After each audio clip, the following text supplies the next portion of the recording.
भविष्य की चिंता। गांव में एक सेठ रहते थे। वो अपने गांव के सबसे धनवान व्यक्ति हुआ करते थे। वो हर रोज पूरा दिन खूब मेहनत करते थे और अच्छा कमाते थे। एक दिन उन्होंने अपने मुनीम को बुलाकर अपनी आज तक की कमाई का हिसाब मांगा। मुनीम ने कहा कि मैं आपको आपकी अब तक की कमाई का हिसाब करके जल्द ही दे दूंगा। दूसरे ही दिन वो मुनीम सेठ के पास सेठ की आज तक की कमाई का हिसाब लेकर गया। मुनीम ने सेठ को बताया कि जिस तरह से आज खर्च हो रहे हो उस हिसाब से तो आपने इतना कमा लिया है कि अगर आप आज से कमाना छोड़ दें फिर भी आपकी 5 पीढ़ियां आराम से अपना जीवन जी सकती हैं। ऐसा सुनकर सेठ बहुत ज़्यादा खुश हो गए और उनकी खुशी का ठिकाना नहीं रहा। अगर हमें भी ऐसा पता चलता है तो हम भी खुश हो ही जाते हैं, तो फिर ये सेठ क्यों ना हो।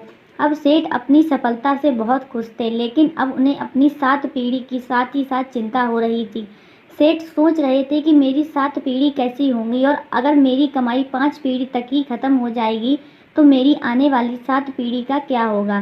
सेठ सोचते ही सोचते अपने भविष्य के बारे में इतना सोच लेते हैं कि उनका स्वास्थ्य बिगड़ जाता है। सेठ का स्वास्थ्य अपने भविष्य की पीढ़ी की चिंता करने के कारण ही बिगड़ता है। वो अपनी भविष्य की पीढ़ी की इतनी चिंता करते हैं कि वो अपना आज ही नहीं जीना भूल जाते। सेठ का एक दोस्त उन्हें मिलने के लिए आता है और सेठ की ये हालत देखकर उन्हें कहता है कि मैं आपको एक उपाय बताता हूँ। आप अगर वैसा करेंगे तो आप जल्द ही ठीक हो जाएंगे। सेठ ने कहा कि मैं बहुत दिनों से बीमार हूँ, मुझे आप जल्दी से ठीक होने का उपाय बताइए। दोस्त ने कहा कि आप एक पंडित को अपने घर पर खाने के लिए आमंत्रित कीजिए और हमारे गांव में जिस बच्चों को आसानी से खाना नहीं मिलता है वैसे बच्चों को खाना खिलाइए। आप जल्द ही अच्छे हो जाएंगे। सेठ ने अपने दोस्त की इसकी आगे की स्टोरी आपके नेक्स्ट पार्ट में